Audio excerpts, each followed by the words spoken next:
Welcome to crime diaries. ఈ వారం మన గెస్ట్ 1998 బ్యాచ్ పోలీస్ ఆఫీసర్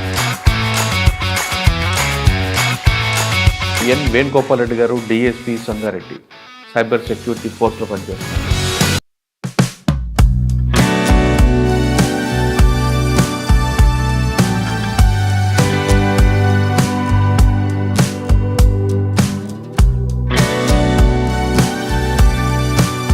వచ్చాము యూనివర్సిటీలో చదువుకొని డైరెక్ట్గా సొసైటీకి ఏమైనా చేయాలంటే పోలీసు దీన్ని చూజ్ చేసుకోవడం జరిగింది. ఫస్ట్ పోస్టింగ్ ఎక్కడ వచ్చింది? శివంపేట నాకు ఫస్ట్ పోస్టింగ్. మీకు ఫస్ట్ వచ్చిన ఛాలెంజ్ ఏంటి? అప్పుడు ఎక్కువ ఎక్స్ట్రీమిజం, ఎక్కువగా మోస్ట్ ఆఫ్ ది టైం ఫారెస్ట్లోకి వెళ్ళి. కరోనా టైంలో మీరు పబ్లిక్ ఏం సర్వీస్ చేశారు? నిజంగా కూడా టఫెస్ట్ జాబ్ అవుతుంది corona time. Entire police station effect అయింది. ఇద్దరు కానిస్టేబుల్ తోటి పోలీస్ స్టేషన్ అంతా నడిచింది. సైబర్ క్రైమ్ అనేది ఇలాగే issue sort out చేసుకెళ్తుంటారు.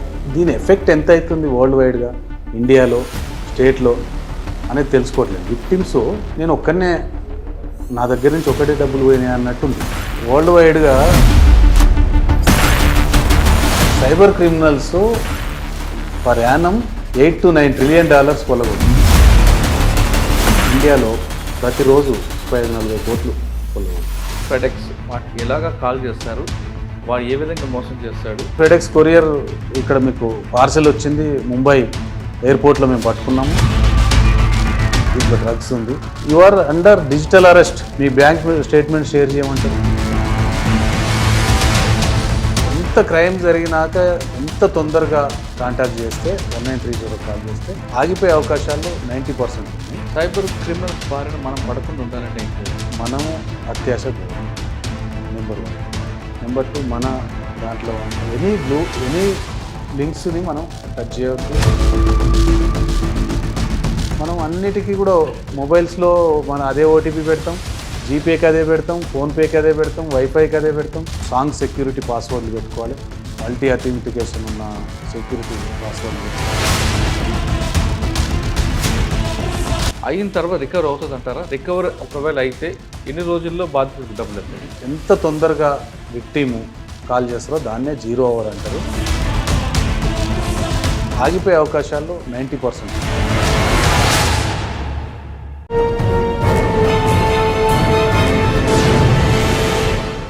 Welcome to crime diaries. ఈ వారం మన గెస్ట్ 1998 బ్యాచ్ పోలీస్ ఆఫీసర్, పేరు ఎన్ Venugopal Reddy garu, DSP Sangareddy, cyber security ఫోర్స్లో పనిచేస్తున్నారు. సాధారణంగా గతంలో దొంగలు అనగానే ఫలానా వ్యక్తి చేశారు, వీళ్ళు చేశారు, వాళ్ళు చేశారంటూ గతంలో వాళ్ళని తీసుకొచ్చి ఇంటర్గేట్ చేస్తే ఆ ఇష్యూ బయటపడేది. కానీ ప్రస్తుతం ట్రెడిషనల్ క్రైమ్ నుంచి వైట్ కాలర్ అఫెన్స్ తర్వాత ఇప్పుడు ప్రస్తుతం సైబర్ క్రైమ్కి వచ్చింది. ఎక్కడో ఉంటాడు, కంటికి కనిపించకుండా, కనీసం కర్ర కూడా వాడకుండా కోట్లాది రూపాయలు కొలగొడుతున్నారు సైబర్ క్రిమినల్స్. అటువంటి కేసులు ప్రస్తుతం తెలంగాణలో ఎక్కువగా మోతారు. ఎక్కువ నమోదుతున్న కేసుల్లో బాధితులు బాగా చదువుకున్న వాళ్ళు ఉంటే, నేరం చేసే వ్యక్తి కనీసం 10th కూడా పాస్ కాని వ్యక్తులు కనబడుతున్నారు. అంటే ఏమి చదువురాని వ్యక్తి చేతిలో మోసపోతుంది చదువుకున్న వాళ్ళే.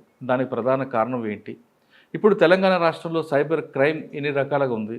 కేవలం లాటరీ ఫ్రాడ్తో ప్రారంభమైన సైబర్ క్రైమ్ నైజీరియన్ ఫ్రాడ్గా అవతరించి దాని తర్వాత ఎన్ని రూపాలు చెందింది, అందులో మనం మోసపోకుండా ఉండాలంటే ఏం చేయాలి విషయాల్ని వేణుగోపాల్ రెడ్డి గారిని తెలుసుకుందాం. సార్ నమస్తే అండి. నమస్తే మురళి గారు. సార్, సైబర్ క్రైమ్ గతంలో మనం అనుకున్నట్టుగా ట్రెడిషనల్ క్రైమ్ అనగానే ఒక దొంగతనం జరిగింది, వాడు పలానా సామాజికం పట్టుకొచ్చారు. తర్వాత వైట్ కాలర్ అఫెన్స్ అయిపోయింది సైబర్ క్రైమ్. వాడి కంటికి కనిపించడు, కోట్లాది రూపాయలు తినేస్తున్నాడు, బ్యాంకుల ద్వారా వెళ్ళిపోతుందండి. అటువంటి వ్యక్తులు క్రైమ్ని జరగకుండా ఉండాలంటే, అంటే పట్టుకోవడం, ఇంటరాక్షన్ చేయడం, దొరకడం, ప్రాపర్టీ దొరకడం కొంచెం పెద్ద ప్రాసెస్ కాబట్టి అసలు ముందే మనం అందులో పడకుండా ఉండాలంటే, మనం విక్టిమ్ కాకుండా ఉండాలంటే ఏం చేయాలి? ఇప్పుడు తెలంగాణ రాష్ట్రంలో ఏ తరహా సైబర్ క్రైమ్ ఎక్కువగా జరుగుతున్నాయి, దీనికి ప్రధాన కారణం ఏంటి? ఈ 3 ప్రశ్నలకు సమాధానం చెప్పే ముందు, వేణుగోపాల్ రెడ్డి గారు బై ఛాన్సా బై చాయిస్ పోలీస్ డిపార్ట్మెంట్ రావడానికి మీ ఫ్యామిలీ బ్యాక్గ్రౌండ్ ఏంటి? ఫ్యామిలీ బ్యాక్గ్రౌండ్ వ్యవసాయము, అగ్రికల్చరిస్ట్. మా ఫాదర్. ఎక్కడ నీటు? అది నల్గొండ జిల్లా, నిడవనూరు మండల్, ముకుందాపురం విలేజ్. ఓకే. రైతు కుటుంబ నేపథ్యం. ఉద్యోగం కావాలి, యూనివర్సిటీకి వచ్చాము, యూనివర్సిటీలో చదువుకొని ఒక ఉద్యోగం సంపాదించుకున్నాం. ఆబ్వియస్లీ పోలీస్ అనగానే అప్పుడు ఇంట్రెస్ట్ ఉంటుంది అండ్ సమాజానికి ఏమైనా చేయాలి, ఇదైతే రైట్ ప్లాట్ఫామ్ అనేది కూడా ఈ రిక్రూట్మెంట్ అప్పుడు టీచరు ఇది కాకుండా ఇదైతే పబ్లిక్లో ఉంటాము, కోఆర్డినేషన్ ఉంటుంది అందరికీ. డైరెక్ట్గా సొసైటీకి ఏమైనా చేయాలంటే పోలీసు ఏ ప్లాట్ఫామ్ మీద అయినా ఉండగలిగేదని దీన్ని చూజ్ చేసుకోవడం జరిగింది. ఫస్ట్ పోస్టింగ్ ఎక్కడ వచ్చింది? నేను ఇదే జిల్లాలో, అప్పుడు ఉమ్మడి జిల్లా ఉండేది మెదక్ జిల్లా, శివంపేట నాది ఫస్ట్ పోస్టింగ్. శివంపేటలో మీకు డిపార్ట్మెంట్లో రాగానే శివంపేట వెళ్ళగానే మీకు ఫస్ట్ వచ్చిన ఛాలెంజ్ ఏంటండి? అప్పుడు ఎక్కువ ఎక్స్ట్రీమిజం ఉండేది. ఇప్పట్లాగా ఈ మీరు చెప్పిన సైబర్ క్రైమ్స్ కానీ ఈ వైట్ కాలర్ అఫెన్సెస్ కానీ ఉండేది కాదు. మేము జిల్లాకు వచ్చిన కొత్తలో ఎక్కువగా మోస్ట్ ఆఫ్ ది టైం ఫారెస్ట్లో గడిపినాం. అప్పుడు రెగ్యులర్గా రిమోట్ విలేజ్, పేదరికం ఇవన్నీ ఉంటాయి. దానికి ఆ టైప్ హర్ట్ కేసెస్, మర్డర్ కేసులు ఇట్లాంటివి ఉండేవి, కానీ పెద్దగా సెన్సేషనల్ క్రైమ్స్ ఏమి ఉండేవి కావు అప్పుడు. ఓకే, శివంపేట దగ్గరలో ఒక పోలీస్ స్టేషన్ కూడా అటాక్ అవుతుంది నాకు తెలుస్తుంది. శివంపేటలోనే ఈ డిఎస్పి అండ్ ఒక సిఐ బాలసుబ్రహ్మణ్యం గారని డైరెక్ట్ రిక్రూటెడ్ డిఎస్పి, ఆ డిఎస్పి గారి మీద ఒక ఇన్స్పెక్టర్ అండ్ ఒక 7 క్యాజువాలిటీ అయ్యారు ల్యాండ్ మైన్స్ పెట్టి. అంటే మీరు వెళ్ళేసరికి అయిపోయింది. మేము దాని తర్వాత ఇంకొక ఎస్ఐ చేసిన తర్వాత మేము వెళ్ళాము. మీరు చెప్పిన పోలీస్ స్టేషన్ ఏం పాపన్నపేట. అవును, అప్పుడు మీరు ఉన్నారా? లేదు, ఇంకా నేను ఎంటర్ కాలేదు. అప్పుడు మెదక్ జిల్లాకి ట్రైనింగ్లో ఉన్నాను. పాపన్నపేట అటాక్ అయింది. అది ఒక కేస్ స్టడీగా కూడా చెప్తుంటారు గ్రౌండ్స్లో కానీ ఇక్కడ మనకి పోలీసులో కానీ కేస్ స్టడీగా కూడా అది చెప్తుంటారు. కాకుండా కేస్ స్టడీస్ కూడా మా వాళ్ళు చెప్పేది కళ్ళకి కట్టినట్టే చెప్తారు. ఎట్లా ఆ టైంలో ఎట్లా జరిగింది ఏంది ఏం గుర్తుందా? ఉంది, బట్ దాంట్లో ఉంది చెప్తారు. దాని ప్రకారంగానే మేము ఆ డేస్లో సర్వైవల్ కాగలిగినామంటే అట్లాంటి కేస్ స్టడీసే. సో మళ్ళీ నెక్స్ట్ ఏం మిస్టేక్స్ చేయొద్దు అని చెప్పేసి అవన్నీ ప్రికాషన్స్ తీసుకుంటాం. మోస్ట్ ఆఫ్ ది సర్వీస్ అంతా ఎఫెక్టెడ్ ఏరియాస్లో పనిచేశాను యాజ్ ఏ ఎస్ఐగా. సార్ శివంపేట తర్వాత నేను పాపన్నపేటే పోయాను మీరు చెప్పినట్టు. అంటే అప్పటికి ఆల్రెడీ అయిపోయింది కాబట్టి బిల్డింగ్ కూడా న్యూ బిల్డింగ్ కట్టారు, కొత్తగా కట్టారు. అక్కడేం ఛాలెంజ్ ఏమన్నా? అప్పుడు సేమ్ ఇదే అండి. అప్పుడు ఎక్స్ట్రీమిజం ఉండేది, పొలిటికల్గా ఉండే ఇష్యూస్ తప్ప పెద్దగా ఏముండేది కాదు. ఊర్లలో జరిగే క్రైమ్స్ అవే ఉంటాయి కదా, పక్కన వాళ్ళతోటి కొట్లాటలు అవి. ఓకే, పాపన్నపేట తర్వాత ఇంకా నేను పాపన్నపేట తర్వాత జగదేవ్పూర్ పోయాను. జగదేవ్పూర్ పోలీస్ స్టేషన్ ఆ టైంలో చౌహాన్ సార్ ఉండేది మా ఎస్పీ గారు. చౌహాన్ సార్ ఎస్పీ గారు ఉండేది మాకు. ఆ టైంలో బాగా నక్సలిజం ఎక్కువ ఉండేది. ఆ టైంలో కూడా కూంబింగ్లు కథ మొత్తం సేమ్ స్టోరీ. కాకుంటే అప్పుడు ఎస్పీ గారు ఇంట్రెస్ట్ తోటి ఈ గ్రామాలను దత్తత తీసుకోవటం, ఎక్స్ట్రీమిజం ఉన్న ప్రాంతాల్లో డెవలప్మెంట్స్ చేయటం, ఒక విలేజ్ని అడాప్షన్ తీసుకొని పనిచేయమనేవాళ్ళు. అక్కడ పోయి మనం ఆ పబ్లిక్కి కావాల్సిన వాటర్ ఫెసిలిటీ ఏమున్నది, అక్కడ ఏమేమి నీడ్స్ అవసరం, ఏమేమి వాళ్ళకి ఇష్యూస్ ఉన్నాయని షార్ట్అవుట్ చేసి కౌంటర్ పార్ట్స్ తోటి రెవెన్యూ వాళ్ళతోటి ఎస్పీ గారి లెవెల్లో చేసేవాళ్ళు. అది చేసి ఆ రెవెన్యూ వాళ్ళ కోఆర్డినేషన్ చేసి అక్కడ కావాల్సిన ఫెసిలిటీస్ కల్పించేవాళ్ళు. అంటే ప్రజల్లోకి వెళ్తే ఇష్యూస్ షార్ట్అవుట్ చేయొచ్చు అన్నదా? Yes, exactly. ఇప్పుడు వాళ్ళు ఎందుకు వస్తారు? గవర్నమెంట్ మీద వ్యతిరేకతతోటి. తీవ్రవాదం ఎప్పుడు ఉంటుంది, నక్సలిజం అనేది. మన ఇక్కడ ఫెయిల్యూర్స్ ఏమున్నాయో వాళ్ళు తీసుకుంటారు. మన పోలీస్ కానీ యంత్రాంగం కానీ పబ్లిక్లో ఉండి వాళ్ళ ఫెసిలిటీస్ ఏంది, కనీస సౌకర్యాలు ఏమున్నాయని గుర్తించి వాళ్ళకి చెప్పగలిగితే మనం రెవెన్యూకి కానీ వాళ్ళకి కానీ అని ఆ కార్నర్ తీసుకోవటం జరిగింది. అప్పుడున్న ఎస్పీ గారు చౌహాన్ సారు తీసుకొని అప్పుడు గట్టిగానే పనిచేసాం. ఆ ఒక సాటిస్ఫాక్షన్ కూడా ఉంది, జాబ్ సాటిస్ఫాక్షన్. మాందాపూర్ అనే ఒక విలేజ్, ఇది మాందాపూర్ జగదేవ్పూర్ మండలంలో మాందాపూర్ అనే ఒక విలేజ్. ఓకే, ఆ విలేజ్ని అడాప్షన్ తీసుకున్నాం మేము జగదేవ్పూర్లో ఉన్నప్పుడు. అక్కడ అప్పుడు నిజంగా కూడా చెప్పాలంటే డొమెస్టిక్ ఎలక్ట్రిసిటీ లేదు వాళ్ళకి. డొమెస్టిక్ ఎలక్ట్రిసిటీ అంటే సింగిల్ ఫేస్ ఈ సిలిండర్స్ లాగా ఉంటాయి ట్రాన్స్ఫార్మర్స్, అవి పెట్టాలి. ఇవాళ ఏంటి అగ్రికల్చర్ 3 ఫేస్ అవన్నీ ఉండటం, ఎలక్ట్రిసిటీ కూడా డొమెస్టిక్ లేదు. ఏఈకి చెప్పటం, లెటర్ రాయటం, త్రూ ఆఫీసర్స్ రాయటం, అక్కడ డొమెస్టిక్ పర్పస్లో ఎలక్ట్రిసిటీ కనెక్షన్స్ ఇప్పించటం. ఒక 200 హౌజెస్ ఉండేది పాపులేషన్. వాళ్ళందరికీ ఒక 75-80 వరకు హౌస్ సైట్స్ ఇప్పించాం రెవెన్యూ వాళ్ళతోటి. గవర్నమెంట్ ల్యాండ్ ఉంటే అది ఐడెంటిఫై చేసి వాళ్ళకి హౌస్ సైట్స్ ఇప్పించాం. స్టిల్ ఇప్పుడు వాళ్ళు ఇండ్లు కట్టుకొని ఉంటున్నారు. వాళ్ళు రేషన్ షాపు నాకు బాగా గుర్తు, రేషన్ షాప్ తీసుకోవాలంటే 2 కిలోమీటర్స్ మునిగడప అని ఒక విలేజ్ పోయి రేషన్ షాప్ తీసుకోవాల్సి ఉంది. అంటే రేషన్ తీసుకురా తీసుకురావాల్సిన రోడ్డు కూడా సరిగా ఉండేది కాదు. ఆ రేషన్ షాప్ మనం ఎందుకు సబ్ కౌంటర్ పెట్టియకూడదని డీలర్ని తెచ్చి పెట్టాం. సబ్ కౌంటర్ డీలర్ని పెట్టియటం జరిగింది. అది ఎమ్మటే ఆర్డీఓ గారు టేకప్ చేసి అక్కడ డీలర్ షాపే అక్కడ 200 కార్డ్స్ ఉంటేనే ఇస్తారు ఓకే రేషన్ షాప్ అనేది. ఎమ్మటే మేము చేసింది వాళ్ళు అప్రిషియేట్ చేసి అక్కడ ఒక రేషన్ షాప్ పెట్టడం జరిగింది. అదే రేషన్ డీలర్ స్టిల్ మాకు మాట్లాడుతుంటారు, ఇప్పటి వరకు కంటిన్యూ అవుతున్నాడు. తర్వాత ఎక్కడికి వచ్చారండి జగదేవ్పూర్ తర్వాత? నేను జగదేవ్పూర్ తర్వాత మెదక్ రూరల్ పోయాను. దట్ ఈస్ ఆల్సో రిమోటెడ్, తండాస్ ఉంటాయి ఎక్కువ. సేమ్ అక్కడ మనం చూసిన మనం పనిచేసిన ప్రాంతాలన్నీ పేదరికంతో ఉండేవి. తర్వాత అంటే మెదక్ తర్వాత దాని తర్వాత రూరల్ తర్వాత గజ్వేల్ వచ్చాను. రామచంద్రపురం యాజ్ SI2 పనిచేశాను. పటాన్చెరులో SI2గా చేశాను. ఆ నుంచి నేను ప్రమోషన్ మీద ఇన్స్పెక్టర్ అయ్యి మహబూబ్నగర్ టౌన్, పరిగి, ఆమన్గల్ చేశాను. దెన్ తర్వాత మళ్ళీ BDL బానూర్, పటాన్చెరు చేశాను ఇన్స్పెక్టర్గా. పటాన్చెరు నుంచి ఇన్స్పెక్టర్గా DSP అయ్యాను. ఓకే అక్కడే ఇన్స్పెక్టర్ అయ్యాను, అక్కడే DSP అయ్యాను. అక్కడే SI, అక్కడే ఇన్స్పెక్టర్, అక్కడే నాకు పటాన్చెరు DSP అవుతారు ఇప్పుడు. సార్ పటాన్చెరు మెదక్ చూసారు. మెదక్ క్రైమ్కి మహబూబ్నగర్ క్రైమ్కి తేడా ఏంటండి? క్రైమ్ నేచర్ మారుతుందా? పబ్లిక్ యాటిట్యూడ్ మారిందా? ఖచ్చితంగా ఉంటుంది క్రైమ్ ఇంపాక్ట్. రూరల్లో ఉండే క్రైమ్ సపరేటు, అర్బన్ ఏరియాలో ఉండేది. Patancheru nothing but urbanisation. Cyberabad, Hyderabad కమిషనరేట్లలో పటాన్చెరు కూడా అంతే. మిక్స్డ్ కమ్యూనిటీ ఉంటుంది.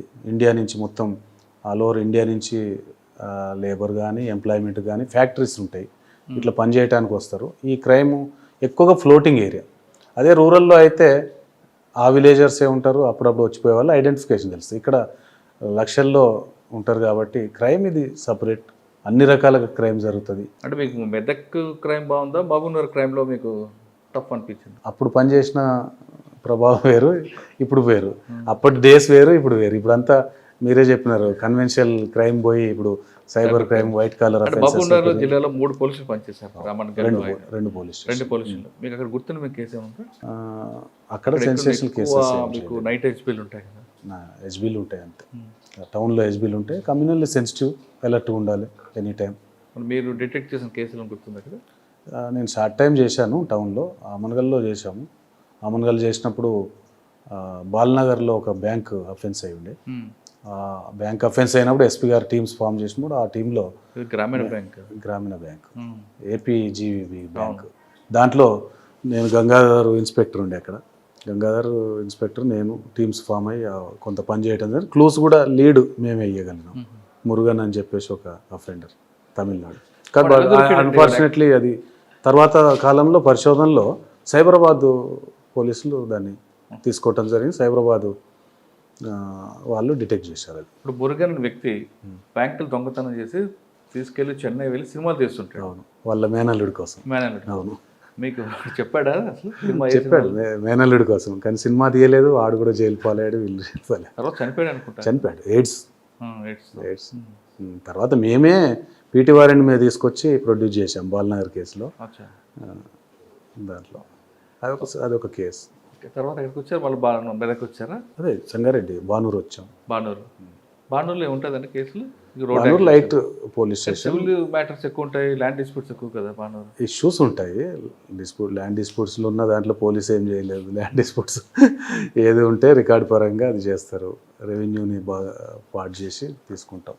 పటాన్చెరులో ఏం గుర్తుంది మీకు? పటాన్చెరులో సెన్సేషనల్ కేసెస్ అంటే నేను రాకంటే ముందు నేను బానూరులో ఉన్నప్పుడు ఒక కేసు డిటెక్ట్ చేశాం. ఇక్కడే రుద్రారంలో ఒకటి రోడ్ మీద మర్డర్ చేస్తారు. PDS రైస్ బ్యాచ్ని దాంట్లో మనం ఒక అతన్ని గుల్బర్గా నుంచి తీసుకురావడం జరిగింది, ఒక అతన్ని పూణేలో పట్టుకురావడం జరిగింది. అది కూడా ఇన్పుట్ నేనే ఇవ్వటం జరిగింది. అది రోడ్డు మీద ముత్తూట్ ఫైనాన్స్ ఆర్సీపురం. మీకు రాలేదు. బట్ ముత్తూట్ ఫైనాన్స్ కూడా మన ట్రాక్లో CC కెమెరాస్ అన్నీ బానూరు ఏరియా నుంచే పోయేది. అది గుల్బర్గా పోయినప్పుడు. పటాన్చెరులో మీరు పనిచేస్తున్న టైంలో మీకు ఓఆర్ఆర్ దగ్గర ఒక ఇష్యూ జరుగుతుంది. కార్పేలో వస్తారు, కాల్పులు జరిపి పారిపోతుంటారు. ఆ కేసు మీ దగ్గర జరిగింది. ఎగ్జాక్ట్లీ ఇప్పుడు అదే చెప్దాం అనుకుంటున్నా, మీరు అది చేశారు. అది గొర్రెలు అమ్మి డబ్బు మహారాష్ట్ర నుంచి, రాజస్థాన్ నుంచి తీసుకొస్తుంటారు. ఇక్కడికి మన హైదరాబాదు సంతకు తీసుకొస్తుంటారు. ట్రాన్స్పోర్ట్ చేసేదంతా వ్యాపారస్తులు అక్కడ కొనుక్కొని ఇక్కడికి వచ్చి ఇక మన చెంగిచెర్ల కానీ ఓల్డ్ సిటీలో అక్కడ అమ్ముతుంటారు. ఈ క్రమంలో అదొక గ్యాంగ్ ఫామ్ అయ్యారు వాళ్ళు, మహారాష్ట్ర వాళ్ళు గ్యాంగ్ ఫామ్ అయ్యి, అందులో ఓల్డ్ అఫెండర్ కూడా ఒక అతను ఉన్నాడు. ఆ గ్యాంగ్ ఫామ్ అయ్యి ఒక వెహికల్లో టాటా స్కార్పియోలో, మహీంద్రా స్కార్పియోలో వస్తారు. వచ్చి దీనికి అడ్డం పెడతారు, వెహికల్కి అడ్డం పెట్టేసి దీంట్లో ఉన్న క్లీనర్ని, ఫార్మర్స్ ఎవరైతే ఉన్నారో వాళ్ళని, డ్రైవర్ని వేసుకుంటారు. వీళ్ళ బండిలో డ్రైవర్ని ఉంచుకుంటారు. వీళ్ళ బండిలో వేసుకొని డ్రైవర్ని కూడా ఉంచరు, డ్రైవర్ని కూడా వాళ్ళ బండిలో ఎక్కించుకొని తీసుకొని కంప్లీట్ వీళ్ళు ఓఆర్ఆర్ ఎక్కారనుకోండి, రాజనగర్ సైడ్ పోతేనేమో ఇటు మేడ్చల్ సైడ్ వీళ్ళని తీసుకెళ్ళి ఇదంతా అమ్మేసి వాళ్ళు ఒక బండి ఒక దగ్గర అబాండన్ చేసేస్తారు. అట్లా మన దగ్గర 2 కేసులు అయినాయి. 2 కేసులు డిటెక్ట్ చేశాం. లీడ్ ఎక్కడ వచ్చిందంట? లీడ్ టెక్నికల్ లీడ్స్ ఎవరో వాళ్ళు ఏదో ఒకటి వదిలిపెడతారు కదా, క్రైమ్ జరిగిన లీడ్, టెక్నికల్ లీడ్. ఇంకే గుర్తున్నాయి పటాన్చెర్లో? అది బిజీ యాక్సిడెంట్ ప్రోన్ ఏరియా, రెగ్యులర్గా మీరు అన్నట్టు వైట్ కాలర్ అఫెన్సెస్, అది ఇది cyber crime. Narayana college issue ఒకటి అయింది కదండి, అది ఇష్యూ నేను లేను, దాని తర్వాత వచ్చాను. నారాయణ కాలేజ్ ఏమో బానూరు ఏరియాలో ఉంటుంది, నేను లేను. అప్పుడు బానూరులో వెళ్ళాను. ఇక్కడ కానిస్టేబుల్ స్ట్రెచర్ గన్ మీద. పటాన్చెర్లో మీరు పనిచేసిన సమయంలో కరోనా వచ్చింది. అవును, కరోనా టైంలో మీరు పబ్లిక్ ఏం సర్వీస్ చేశారు? నిజంగా కూడా టఫెస్ట్ జాబ్ అప్పుడు కరోనా టైంలో. పోలీస్ చాలా ఫ్రంట్ లైన్లో ఉంది. రోడ్డు మీద పోయే వాళ్ళకు ట్రాన్స్పోర్టేషన్ లేకుండా, నడిచిపోయే వాళ్ళు ఉండేవాళ్ళు, టైంకి ఫుడ్ లేకుండా. ఆ టైంలో మన ఫోర్స్ కూడా చాలా ట్రబుల్స్ ఫేస్ చేసింది. ఎంటైర్ పోలీస్ స్టేషన్ ఎఫెక్ట్ అయినాం మేము. కరోనా మొత్తం పోలీస్ స్టేషన్ అంతా ఎఫెక్ట్ అయినాం, including my self, detective inspector. ఒకరో ఇద్దరు కానిస్టేబుల్ తోటి పోలీస్ స్టేషన్ అంతా నడిచింది ఆ టైంలో, బాగా గుర్తు. పబ్లిక్ అయితే వాళ్ళని ముట్టుకోవటానికి బంధువులు కూడా దగ్గర పోరు, కానీ రోడ్డు మీద పోయే వాళ్ళకు ఫుడ్ ఫెసిలిటేషన్స్ ఇవన్నీ కూడా కల్పించేవాళ్ళం. అంటే మీకు ఆ సర్వీస్ బాగా ఎక్స్పీరియన్స్ అయిందా? ఎక్స్పీరియన్స్. ఓకే, తర్వాత ఎక్కడికి వచ్చారండి? పటాన్చెర్ నుంచి promotion, DSP cyber security bureau. మీ పోస్ట్ ఇక్కడ? ఇక్కడ నేను డిఎస్పీ D4C అంటే district cyber crime coordination centres. అంటే సంగారెడ్డి డిస్ట్రిక్ట్ అంతా మీ కంట్రోల్ ఉంటుంది? Cyber crime coordination, strength control కాదు ఇది. గుర్తుంచుకోవాల్సింది ఏంటంటే ఇది Telangana state, Telangana cyber security bureau కింద పనిచేస్తాం.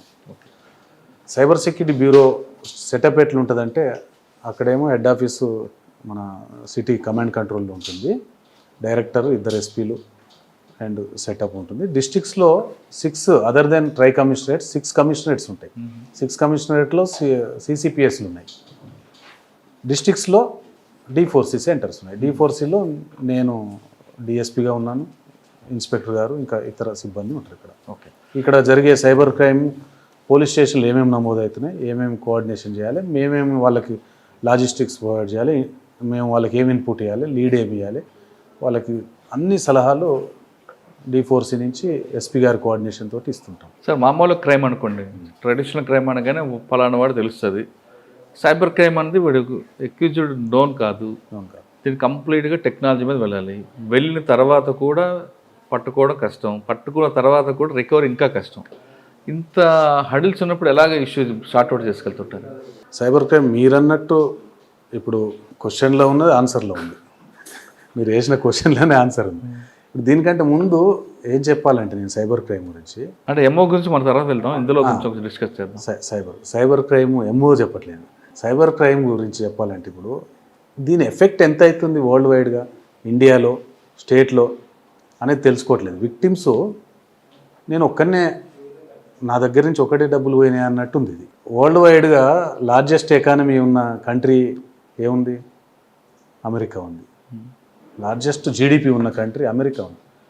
$21 ట్రిలియన్ అమెరికా జీడిపి ఉంది. సెకండ్ చైనా ఉంది, $18 ట్రిలియన్ ఉంది. థర్డ్ లార్జెస్ట్ జర్మనీ ఉంది, అది $6 ట్రిలియన్ అయితే. కానీ దీనికి వీటికి మధ్యలో cyber criminals per $8 to 9 trillion కొల్లగొడుతుంది. $8 to 9 ట్రిలియన్ కొల్లగొడుతుంది. అంటే థర్డ్ జీడిపిలో ఉంది సైబర్ క్రిమినల్స్, అంత సంపాదిస్తున్నారు. అంటే ఇక్కడ ఇండియాకి వచ్చేసరికి ఇండియాలో ప్రతిరోజు 35-40 కోట్లు కొల్లగొడుతున్నారు. మన తెలంగాణకు వచ్చేసరికి యావరేజ్లో మేము రెగ్యులర్గా చూస్తుంటాము DSR 3 to 4 up to 5 crores loss అవుతుంది పర్ డే. మీరు అన్నట్టు సైబర్ క్రైము టెక్నాలజీ ఇంత లేదు, దొంగలు దొరకట్లేరు, వాళ్ళ నేరస్తులు దొరకట్లేరు అనేదాన్ని ఎస్ఓపిస్ ఫాలో అవుతాం మేము. ప్రతి దాంట్లో ఒకటి దొంగ ఎవరో తెలియదు, కానీ ఏమేమి హ్యాండిల్స్ యూజ్ చేశాడో మనకు ఐడియా అవుతుందిగా. సోషల్ మీడియా వాడుతున్నాడా, అండ్ ఫోన్ నెంబర్ వాడుతున్నాడా, బ్యాంక్ అకౌంట్ వాడుతున్నాడా, ఈ టూల్స్ ఈ హ్యాండిల్స్ని పట్టుకొని మేము ఇన్వెస్టిగేషన్ చేస్తాం. దాని ప్రకారంగా వాళ్ళని ఖచ్చితంగా పట్టుకునేటట్టు ఆబ్వియస్లీ పోలీసు పట్టుకోవటానికే చూస్తారు. తెలంగాణ అయితే ఫార్ బెటర్ ఉన్నది అన్ని స్టేట్స్లో, ఫార్ బెటర్ ఉన్నది. డిటెక్ట్ అయితే అవుతున్నాయి cases. Cyber security bureau form అయిన తర్వాత ఎక్కువగా కేసెస్ డిటెక్ట్ అవుతాయి. సాధారణంగా సైబర్ క్రైమ్ అనేది 1997లో స్టార్ట్ అయింది. Online fraud, Nigerian fraud. వాడు ఏదో దొంగ నోట్లు ఇస్తానని ఒక బండిల్ తీసుకురావడం అవన్నీ పోయాయి. ఇప్పుడు క్రైమ్ పెరిగింది, సైబర్ క్రైమ్ ఉంది. లేటెస్ట్ ఎంఓస్ ఏమున్నాయండి? ఫెడెక్స్ ఉందా, ఇన్వెస్ట్మెంట్ ఫ్రాడ్ ఉందా, ఫిషింగ్ లింక్స్ పంపిస్తున్నాడా, నోడ్ కాల్స్ చేస్తున్నాడా, రకరకాలు చేస్తున్నాడు. ఎక్కువ ఏ ఎఫ్ఐఆర్ ఇష్యూ అవుతున్నాయి? ఇప్పుడైతే మీరు చెప్పిన పాత ఎంఓస్ కంటిన్యూ చేయట్లేరు. ఎక్కువగా డబ్బు తీసుకోవాలి. అక్కడ ఏంది, ఆ జామ్తారా సినిమాలో చూసినట్టు ఓటీపీ అడగటం, మేము బ్యాంక్ అఫీషియల్స్ మాట్లాడుతున్నాం, ఓటీపీ అడగటం, అది తక్కువ అమౌంట్లో 20,000, 10,000, 5,000 అప్ టు 50,000 వరకు కొట్టేవాళ్ళు. వాళ్ళు కూడా ఇప్పుడు కాల్ సెంటర్స్ పెట్టారు, సైబర్ క్రిమినల్స్ కూడా. వాళ్ళు కూడా సెటప్ కార్పొరేట్ స్టైల్లో మానిటర్ చేస్తున్నారు కాబట్టి డబ్బు ఎక్కువ సంపాదించాలి, వాళ్ళకు శాలరీస్ పేమెంట్ ఉన్నాయి, వాళ్ళంతా చేయాలి కాబట్టి దాంతో సరిపోవట్లేదు. టార్గెటెడ్ పర్సన్స్ ఎక్కువ ఇన్కమ్ ఉన్న వాళ్ళు, హై ఇన్కమ్ గ్రూప్ వాళ్ళని టార్గెట్ చేస్తున్నారు.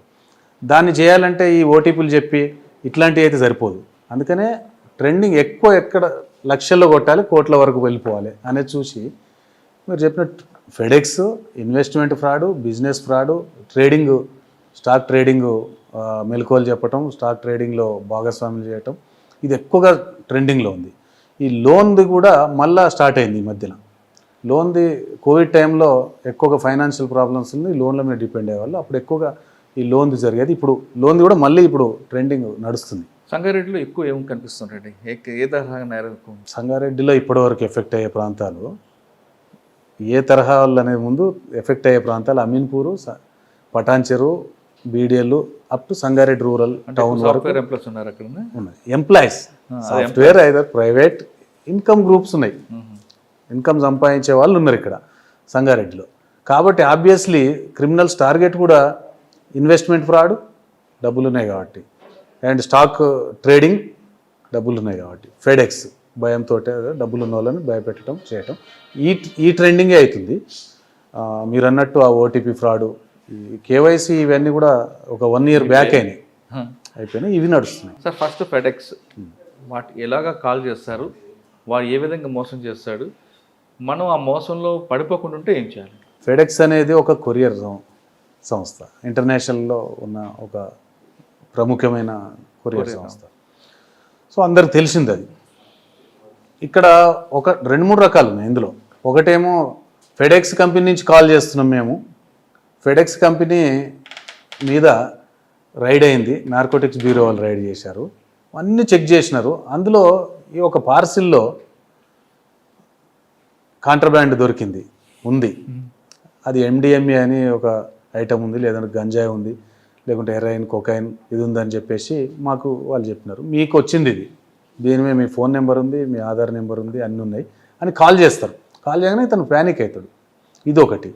లేదు ఫెడెక్స్ కొరియర్ ఇక్కడ మీకు పార్సెల్ వచ్చింది, ముంబై ఎయిర్పోర్ట్లో మేము పట్టుకున్నాము, మేము కస్టమ్స్ నుంచి మాట్లాడుతున్నాం, పట్టుకున్నాము, you will get call from ED and CBI వస్తుంది మీరు అని చెప్తారు.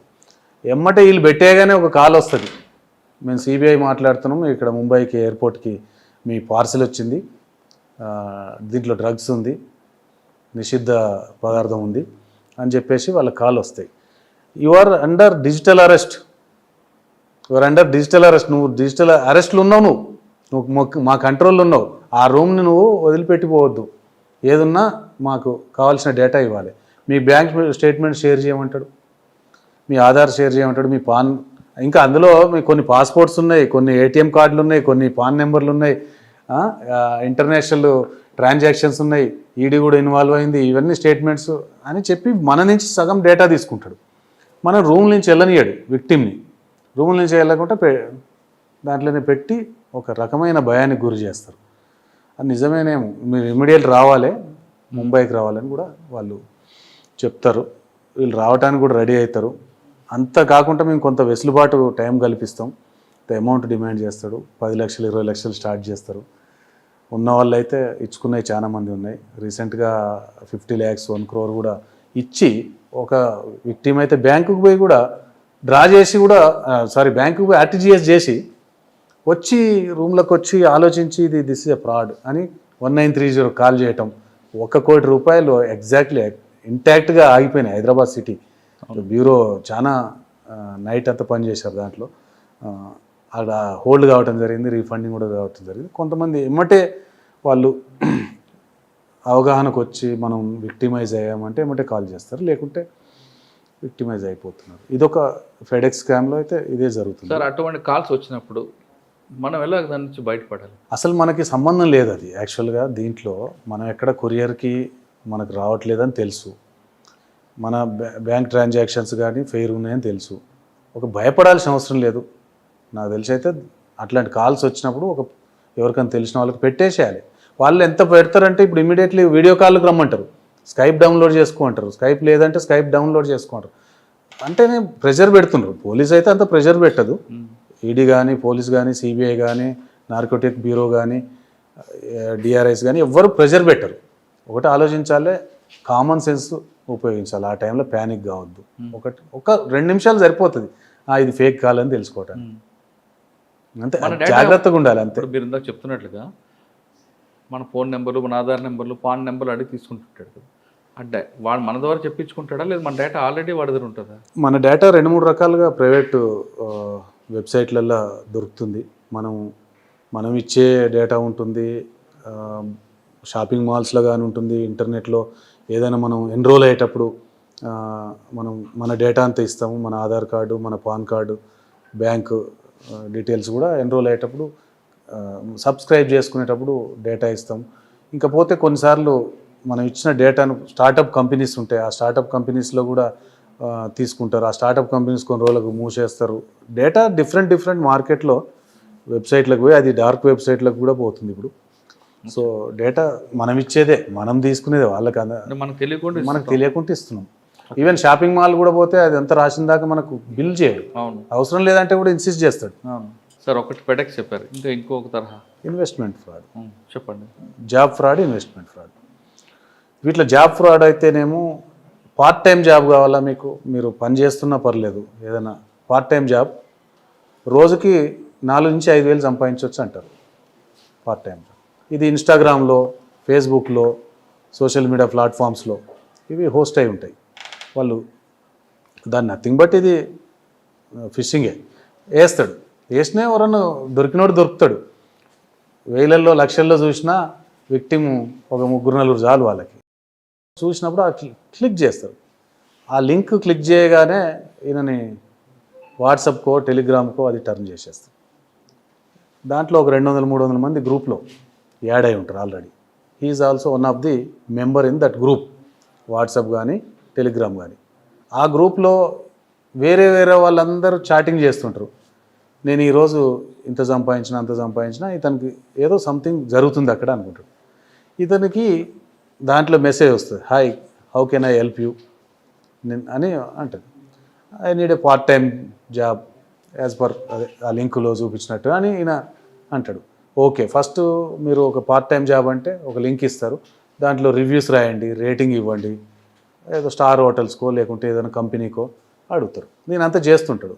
చేసినాక ఈయనకు ఒక డిజిటల్ వ్యాలెట్ అకౌంట్ క్రియేట్ అయి ఉంటుంది.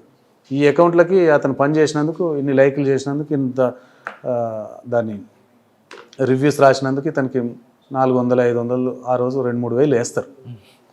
ఇతను విత్డ్రా కూడా చేసుకుంటాడు. అది ఒకరోజు నేను ఇంత సంపాదించిన, నేను సాఫ్ట్వేర్ ఎంప్లాయీ అయినా కూడా ఇది దానికంటే ఎక్కువ ఇక్కడ సంపాదిస్తున్నా అని చెప్పేసి దీంట్లో వెళ్తాడు. ఒక 2-3 డేస్ తర్వాత ఇప్పుడు ఎవరైతే దాంట్లో ఆ గ్రూప్లో మెంబర్స్ ఉన్నారో ఆ మెంబర్స్ ఎవరు ఉండరు ఆడ. ఈయనలాగా ఒక 4-5 విక్టిమ్స్ ఉంటారు. వాళ్ళంతా కూడా ఎవరైతే ఆ వాట్సాప్ గ్రూప్ నడుపుతున్నాడో వాళ్ళే నెంబర్లు. అద్భుతం, అమోఘం అని చెప్పేసి దాంట్లో నేను అన్ని సంపాదించిన అని చెప్పేసి పోస్ట్ చేస్తుంటారు, నమ్ముతారు.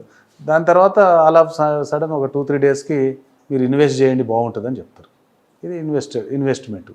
దాంట్లోకి ఇన్వెస్ట్మెంట్లోకి లాగుతారు. మెల్లగా ఒక 10,000, 5,000తో స్టార్ట్ చేసి ఇది వాళ్ళకి విత్డ్రా చేసుకోవటానికి జిఎస్టీ అని ఆ ట్యాక్స్ ఈ ట్యాక్స్ తర్వాత ఇంకా గవర్నమెంట్ ఇది ఉంది. ఇది మొత్తం మీద అదొక ట్రాప్లో పెట్టి వాళ్ళని లక్షల్లోకి తీసుకుపోతారు. కొంతమంది అయితే కోట్లు కూడా కోల్పోయిన వాళ్ళు ఉన్నారు.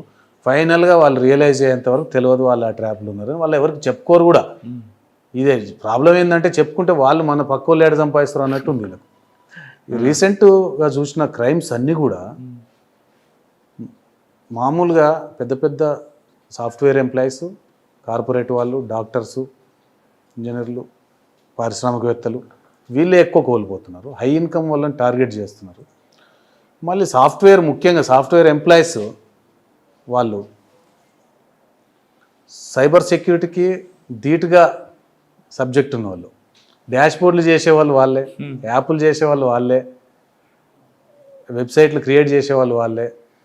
అవసరమైతే సైబర్ సెక్యూరిటీకి ఏమేమి ప్రికాషన్స్ తీసుకోవాలని మొత్తం చెప్పగలిగిన వాళ్ళే ఎక్కువగా మోసపోతున్నారు. మన దగ్గర నిన్న ఒక సాఫ్ట్వేర్ ఎంప్లాయీ అంటున్నాడు, ఇట్లా ఎన్ని రోజులు సంపాదిస్తాం సార్, ఇదేదో బాగుందని అందులో పెట్టాను, హ్యూజ్ అమౌంట్ ఈ లాస్ట్. అంటే ఆయనకు తెలియదు ఇది జెన్యూన్ అని అనుకొని పెట్టాడు. అంటే దీంట్లో ఆశపడటం, తొందరపాటు, భయము, అన్ని రకాలని వాళ్ళు వాడుకొని సైబర్ క్రిమినల్స్ వీళ్ళని టార్గెట్ చేస్తారు. సాఫ్ట్వేర్ ఎంప్లాయీస్ ఎక్కువగా నష్టపోతున్నారు. ఈ ట్యాక్స్లని అదే విత్డ్రాయల్స్కి ఆ డిజిటల్ వ్యాలెట్లో డబ్బులు కనపడుతుంటే విత్డ్రా చేసుకోవాలి. ఆ తరహా మోసాలకు మనం పడకుండా ఉంటే దాని రెమెడీ ఉత్తర రావు కదా సార్. డబ్బులు ఊరికేనే రావు కదా. డబ్బులు వస్తున్నాయంటేనే మనం అప్లికేషన్ పెట్టకుంటేనే ఉద్యోగం వస్తుంది. ఇక్కడ నువ్వు ఎక్కడ పెట్టలేదు, నువ్వు Naukri.comలో ఎక్కడో పెట్టింది కూడా లేదు, నువ్వు అప్లికేషన్ పెట్టావంటాడు, తీసుకుంటాడు. అంటే దీనికి మోసపోకుండా ఉండాలంటే ప్రికాషన్స్ వాళ్ళకే మనము ఎక్కువ సంపాదించవద్దు. తప్పుడు మార్గాల్లో ఇవంతా షార్ట్ కట్ కదా, ఈజీ ఎర్నింగ్ మనీస్. దీంట్లో ఇదంతా ఫ్రాడ్ ఉంది, ఫేక్ అని అంచనా వేసుకోగలుగుతారు వాళ్ళు. అదే ఈజీ మనీ అత్యాశతోటే జరుగుతున్నాయి, లేదా జెన్యూన్ అని నమ్ముతారు కొన్ని, అట్లా కూడా మోసపోతున్నారు. కాకుండా ఒక లెవెల్కి వెళ్ళినాక నీకు వ్యాలెట్లో కనిపిస్తుంది క్లియర్గా 20 లక్షలు 50 లక్షలు నీకు చూపిస్తుంది, నువ్వు 5 రూపాయలు విత్డ్రా చేయలేనప్పుడు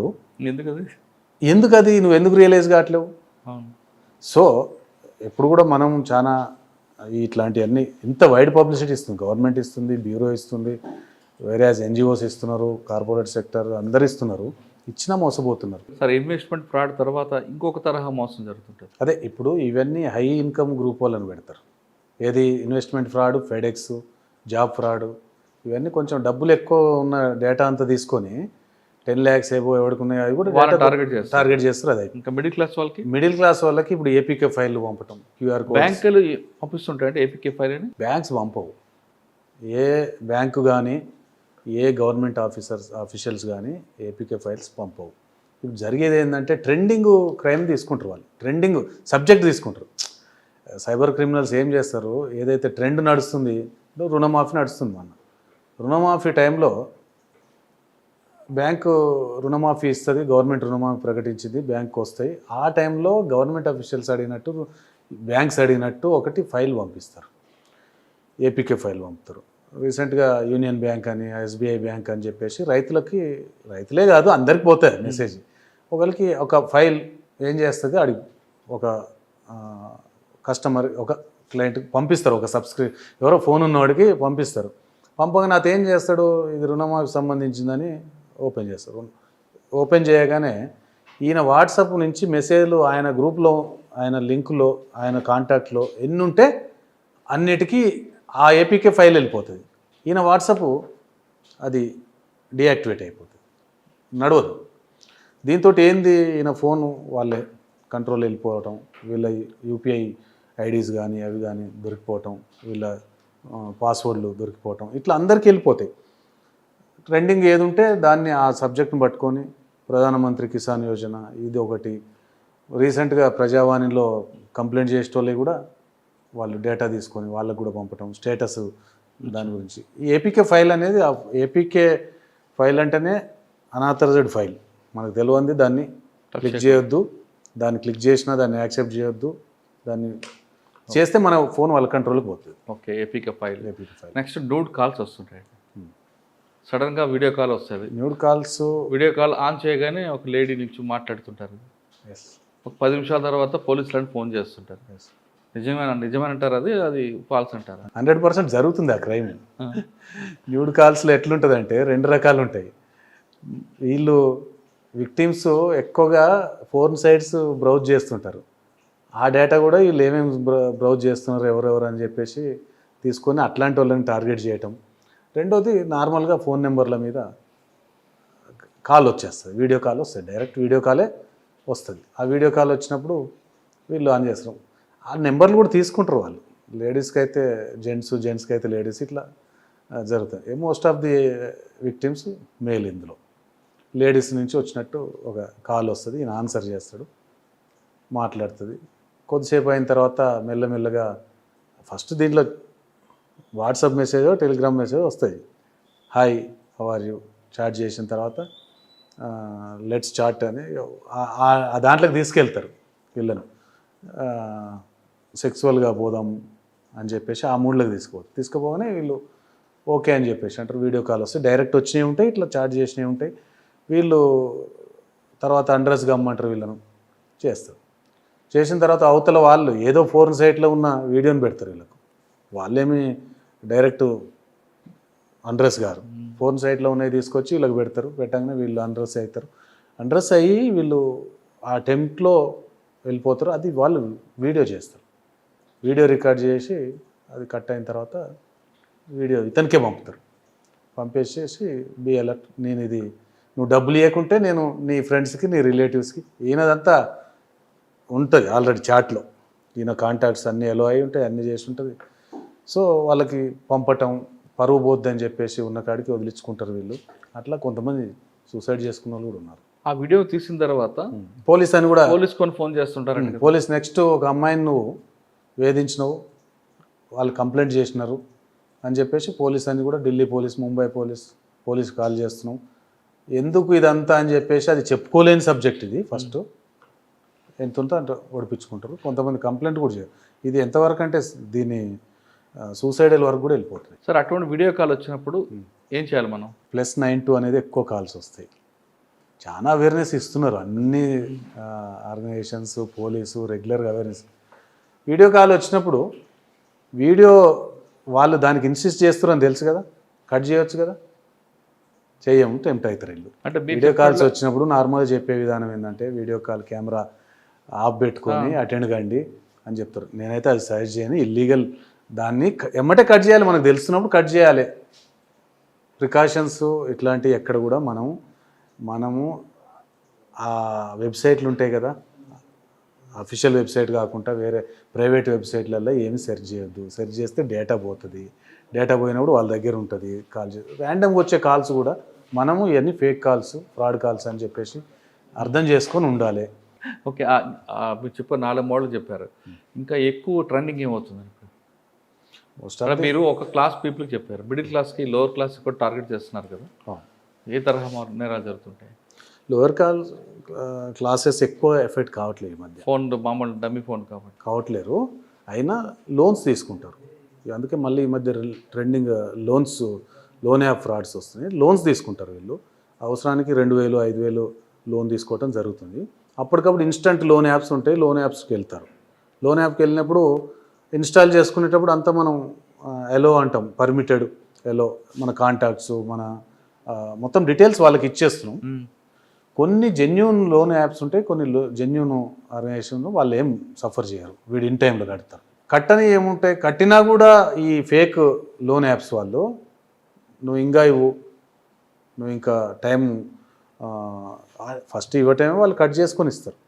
అమౌంట్ 5,000 తీసుకుంటే 1,000 రూపాయలు 500 కట్ చేసుకొని ఇస్తారు ఫస్ట్. తర్వాత వీడు కావాలని సతాయించడానికి పే చేసినా కూడా ఇంకా ఎక్స్ట్రాక్షనే వాళ్ళది. వాళ్ళు సైబర్ క్రిమినల్స్ కదా, ఎట్లా ఎంత దొరికితే అంత ఒక 10 మందిలో ఇద్దరని ఇస్తారు.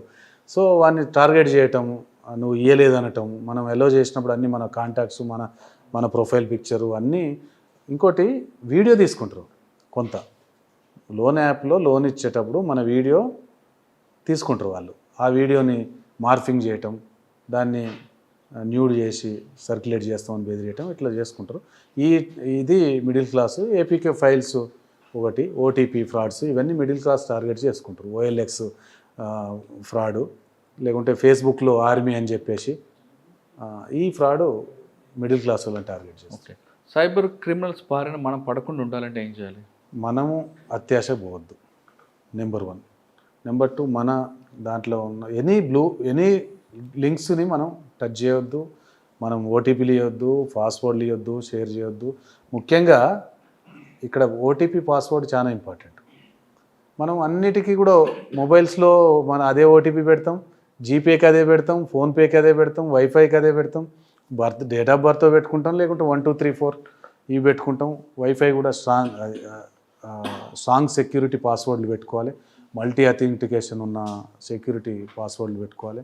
ఎనీ లింక్, అన్వాంటెడ్ లింక్, దాన్ని టచ్ చేయటం, దాన్ని ఓపెన్ చేసి దాన్ని అన్ని మన డీటెయిల్స్ ఇవ్వటం, ఇవి ఏమవుతుందంటే ఈ మన డీటెయిల్స్ ఇవ్వగానే ఇవి వేరే వెబ్సైట్కు డైవర్ట్ అయిపోతాయి. అక్కడికి వెళ్ళిపోయి వాళ్ళ పని వాళ్ళు చేసుకుంటుంటారు. మ్యాక్సిమం మన జాగ్రత్తలో మనం ఉండాలి, అత్యాశకు పోవద్దు. ఓకే సార్, క్రైమ్ జరిగింది, సైబర్ క్రైమ్ కంప్లైంట్ వస్తుంది. ఫస్ట్ కంప్లైంట్ 1930 చేయాలి కదా, చేస్తే ఇమీడియట్గా అలర్ట్ అవుతారు. అయిన తర్వాత రికవర్ అవుతుంది అంటారా? రికవర్ ఒకవేళ అయితే ఎన్ని రోజుల్లో బాధితులకు డబ్బులు వెళ్తాయి? ఎనీ క్రైమ్ జరగగానే 1930 కానీ పోర్టల్ ఉంటుంది, ఎన్సీఆర్బి పోర్టల్, www.cybercrime.gov.in వెబ్సైట్లోకి పోయి కంప్లైంట్ చేయటం కానీ చేయాలి.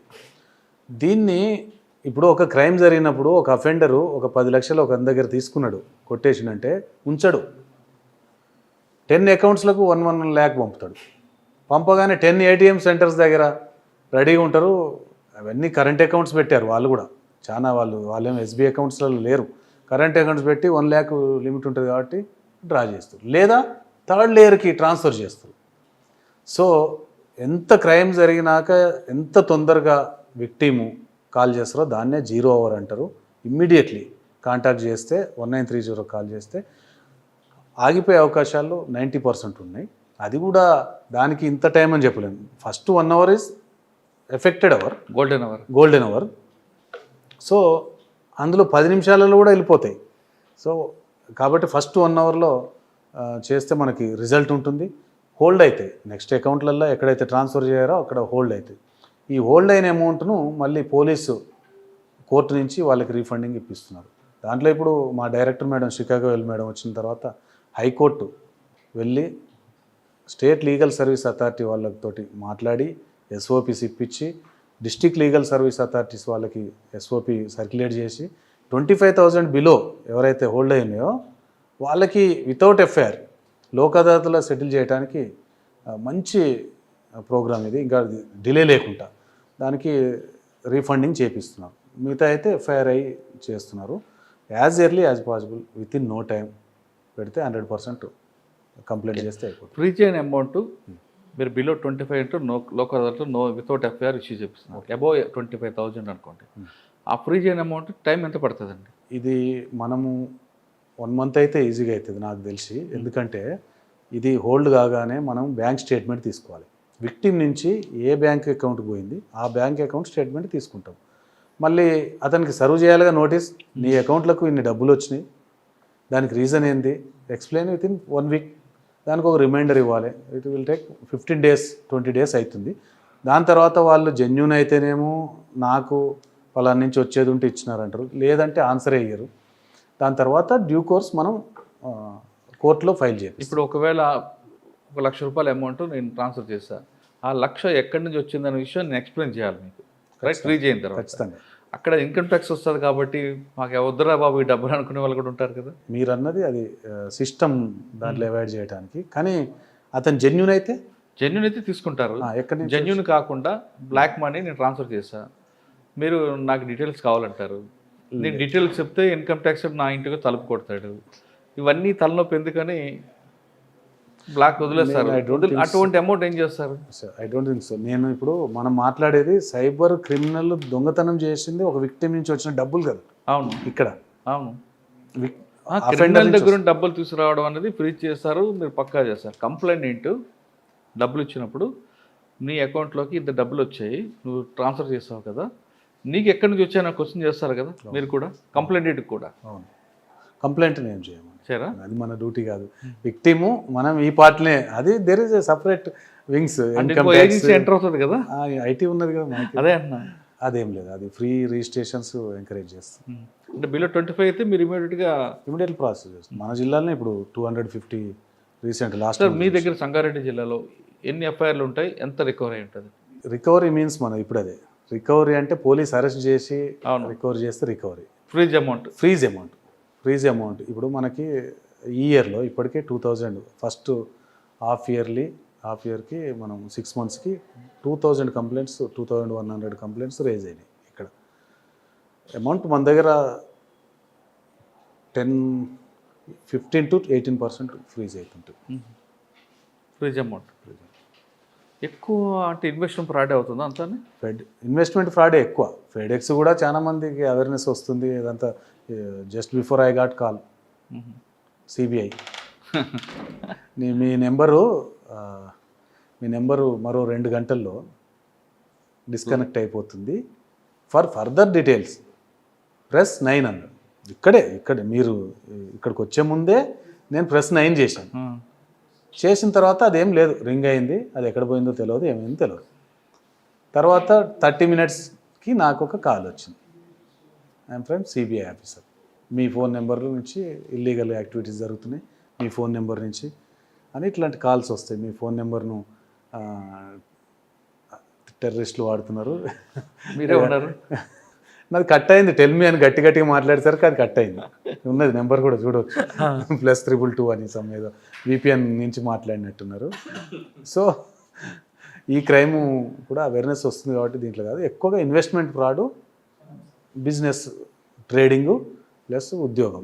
వీళ్ళు ఏమనుకుంటున్నారు, నిజంగానే ఇన్వెస్ట్మెంట్ ట్రేడింగ్, నిజంగానే ట్రేడింగ్ యాప్స్ జెన్యూన్ లాగానే ఉంటాయి. జెన్యూన్ అన్న వీళ్ళు చూడలేరు, కానీ జెన్యూన్ లాగానే ఒక డిజిటల్ వ్యాలెట్, వీళ్ళు రోజు డబ్బు చూసుకుంటుంటారు, ఇంకా వాళ్ళ పని కూడా ఆపి ఈ పనిలో ఉన్నారు. రీసెంట్గా మన దగ్గర అయిన 2 క్రైమ్లలో ఇన్వెస్ట్మెంట్ స్టాక్ ట్రేడింగ్ దానికి తీసుకొచ్చిన డబ్బులు 30 రూపీస్ ఇంట్రెస్ట్తో తెచ్చారు. సార్, ఫైనల్గా చెప్పండి, సంగారెడ్డిలో ప్రజలు కానీ తెలంగాణ రాష్ట్రం పబ్లిక్ కానీ సైబర్ క్రిమినల్స్ వైపు చూడకుండా ఉన్నట్టు ఏం చేయాలి? అవేర్నెస్, ప్రికాషనరీ, దీంట్లో నెంబర్ ఆఫ్ అవేర్నెస్ అన్నీ ఇస్తున్నారు.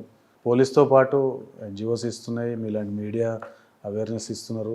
కాకుంటే అన్ఫార్చునేట్లీ బాధపడాల్సిన విషయం ఏంటంటే ఈ అవేర్నెస్ చేయాల్సిన వాళ్ళే విక్టిమైజ్ అవుతున్నారు, అంటే చదువుకున్న వాళ్ళే అవుతున్నారు. కాబట్టి ఏది కూడా ఓటీపీ షేర్ చేయటం, సివివిల్ షేర్ చేయటం, ఏ లింక్స్ కానీ అటు జోలికి వెళ్ళకుండా, ప్రైవేట్ వెబ్సైట్లకు మనం సెర్చ్ చేయకుండా, కస్టమర్ కేర్స్ నెంబర్ సెర్చ్ చేస్తాము, గూగుల్ సెర్చ్ ఇంజిన్లో ఫస్ట్ ఫ్రాడ్ క్రిమినల్స్ నెంబర్స్ ఉంటాయి. అది కాకుండా జెన్యూన్ వెబ్సైట్లకు పోయి వీళ్ళు దాంట్లో ఉన్న హెల్ప్ లైన్లకు పోయి కాంటాక్ట్ చేయటం, ఇవి ప్రికాషన్స్ తీసుకోవాలి. మనలో అమాయకత్వం, మనలో అత్యాసే సైబర్ క్రిమినల్స్ పాలిట వరంగా మారే అంటున్నారు వేణుగోపాల్ రెడ్డి గారు. అత్యాస పోతే ఇలాంటి తరహా నేరాలు జరుగుతాయంటే చాలా ఎగ్జాంపుల్ చెప్తున్నారు. కాబట్టి ఇకపై అలాంటి నేరాలు జరగకుండాలంటే మనం వచ్చిన ప్రతి అన్నోన్ పర్సన్ కానీ, గుర్తు తెలియని వ్యక్తులు పంపిన లింక్స్ కానీ, లేదా ఓటీపీలు చెప్పడం కానీ, ఇటువంటి చేయకుండా ఉంటే ఖచ్చితంగా మనం క్రిమినల్స్ పాలిట మనం ఎటువంటి వైపు చూడకుండా ఉంటామని చెప్తున్నారు. ఒకవేళ ముంబై నుంచి కాల్ కానీ, సిబిఐ నుంచి కాల్ కానీ వస్తే భయపడకుండా మీరు గట్టిగా మాట్లాడితే ఆటోమేటిక్గా ఆ ఫోన్ కట్ అవుద్దంటూ తనకు జరిగిన ఎక్స్పీరియన్స్ కూడా వివరిస్తున్నారు. ఇది వేణుగోపాల్ రెడ్డి గారితో ఎక్స్క్లూజివ్ ఇంటర్వ్యూ. వచ్చే వారం మరో గెస్ట్తో మళ్ళీ కలుద్దాం. ఇంతవరకు నమస్తే. Thank you sir. నమస్తే.